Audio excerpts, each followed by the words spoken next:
Coucou tout le monde, donc on se retrouve aujourd'hui pour une nouvelle vidéo qui va être la revue numéro 2. Donc c'est sur mon collet de chasse de la marque Eric Thomas. Donc il se présente comme ceci. Voilà. Donc comme pour la première revue qui était sur mon filet, je vais vous faire la présentation, l'avantage et les inconvénients. Donc pour commencer, excusez-moi si je regarde là mais c'est parce que j'ai tout écrit dans mon petit carnet. Donc pour commencer, c'est un collet de chasse de la marque Eric Thomas, c'est la catégorie pro si on peut dire ça.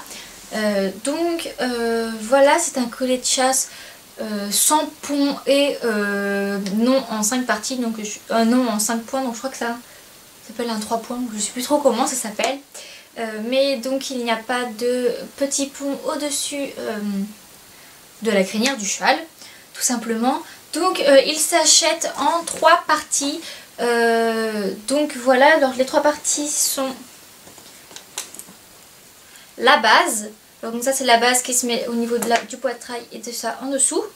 À la base quand on l'achète on a un petit mousqueton mais moi je préfère glisser ça dans ma sangle, donc voilà. Donc il se présente comme ceci.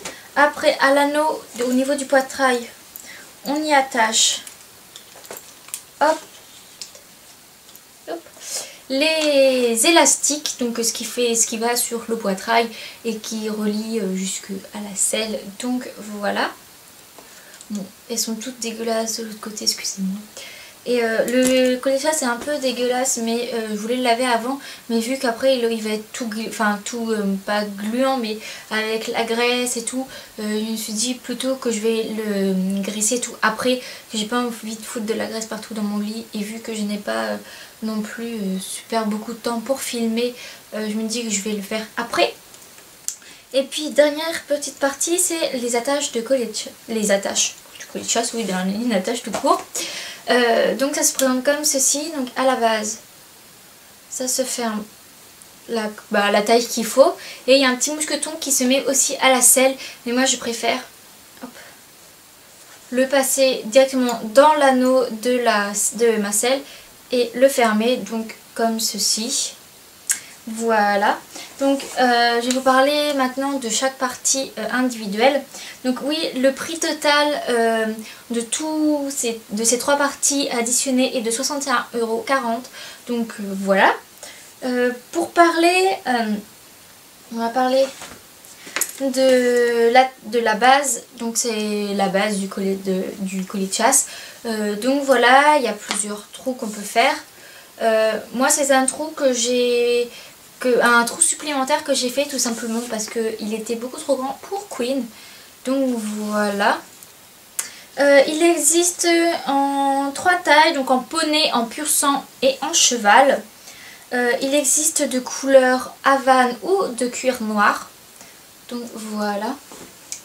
Pour les attaches de collet de chasse, c'est des tailles uniques, il n'y a pas la possibilité de choisir la taille. Pareil pour les trous, moi j'en ai refait parce que ça n'allait pas, il était trop grand, mais il y a toujours la possibilité de rajouter des trous, donc ça c'est pas mal. Et donc il existe aussi en cuir noir et en cuir havane. Puis maintenant on va parler des élastiques. Ah oui, je vous ai pas dit le prix. Donc la base de collet de chasse, c'est elle qui coûte le plus cher, elle coûte 33,90 €. Les attaches de collet de chasse, elles coûtent 11 € les deux. Et les élastiques, c'est 16,50 € les deux. Donc voilà, elle existe aussi en 3 tailles, donc en poney, en pur sang et en cheval. Et il existe plein de couleurs, il existe le brun, le bordeaux, le rose, le gris, le marine et le noir. Donc à part pour le brun il me semble, sinon ils ont tous des petites rayures en haut et en bas blanches. Bon là vous voyez pas trop parce qu'il est un peu sale. Donc voilà, c'est l'inconvénient du rose. Et voilà, donc pour la couleur du cuir des élastiques, vous avez la possibilité entre le cuir noir et le cuir havane. Donc moi j'ai tout fait havane, donc voilà. Ben voilà pour la présentation du collet de chasse en global, si je puis dire ça. Donc on va parler des avantages et des inconvénients. J'en ai pas trouvé beaucoup, même si ça va faire un peu plus d'un an que j'utilise mon collier de chasse. J'ai pas vraiment trouvé beaucoup d'inconvénients ni d'avantages. Donc voilà. Alors si c'est pour faire un petite catégorie perso, pour moi il me suffit largement. Je ne cherche pas non plus un collier de chasse qui est surtout pour tenir ma selle. Moi c'est surtout esthétique aussi pour éviter que ma selle tourne. Je sais que c'est pas fait pour que les selles ne tournent pas, c'est juste fait pour pas qu'elles reculent, mais moi ça aide à qu'elles ne tournent pas, mais c'est surtout esthétique. Donc voilà, je vois déjà vos commentaires arriver, ouais ça sert à rien, c'est esthétique et tout. Je fais ce que je veux, voilà, vous avez rien à dire, c'est mon argent, c'est voilà, c'est pas mon cheval mais c'est encore moins le vôtre, donc voilà. Parce que moi, pour ce que j'ai à faire, il me suffit. Je l'utilise 1 à 2 fois par semaine. L'hiver, je ne l'utilise pas, je préfère ne pas l'utiliser. Donc on va parler d'abord des inconvénients. Donc je trouve que c'est assez cher. À moins que, enfin surtout pour entre guillemets moi, les personnes comme moi qui veulent, c'est juste pour comment dire, l'utiliser en concours ou juste en cours 1 fois ou 2 par semaine. Après je sais pas si à l'usage intensif ça se dégrade, la qualité du cuir et tout se dégrade assez vite ou pas. Je ne sais pas, mais moi l'hiver je ne l'utilise pas parce que le rose est très salissant et je n'ai pas envie de racheter une autre couleur d'élastique juste pour pouvoir le mettre 1 fois de temps en temps, alors voilà. Mais le rose est très salissant, du coup je préfère ne pas l'utiliser trop pendant l'hiver.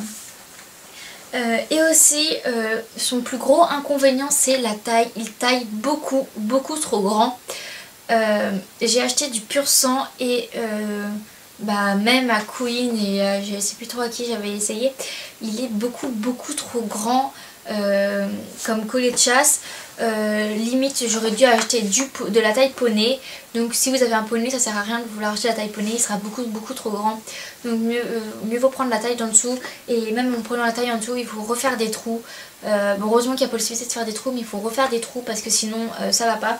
Même moi pour avoir comment dire, gagné un peu de centimètres, je préfère passer ma sangle à l'intérieur que de mettre un petit mousqueton qui rallongerait la taille de la base. Donc ce qui, comment dire, est le plus grand c'est la base et les attaches du collier de chasse. Pour les élastiques je n'ai rien à redire. Moi j'avais pris taille pur sang aussi pour les élastiques, et les élastiques je trouve qu'ils taillent très bien. Donc voilà. Ensuite on va passer aux avantages. Donc c'est pas vraiment beaucoup d'énormes avantages, mais c'est ce que moi j'ai trouvé. Donc c'est un cuir de bonne qualité. Après je ne l'ai pas non plus testé vraiment beaucoup sur la longueur, vu que je n'utilise pas beaucoup l'été, vu que l'été je ne sors pas en concours et que voilà. L'hiver pas trop non plus, je l'utilise surtout sur les saisons de concours que je mets 1 à 2 fois par semaine comme je l'ai dit avant. Et je trouve quand même que c'est un cuir de bonne qualité, donc voilà. Et puis le deuxième avantage, qui n'est pas vraiment un avantage, mais esthétiquement il est joli, on ne peut rien lui reprocher. Il est, comment dire, il fait pas classe, mais il est pas mal non plus. Donc voilà.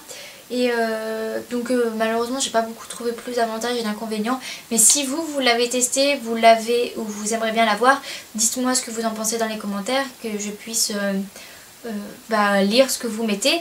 Et puis donc on se retrouve une prochaine fois pour une prochaine vidéo. Bye bye.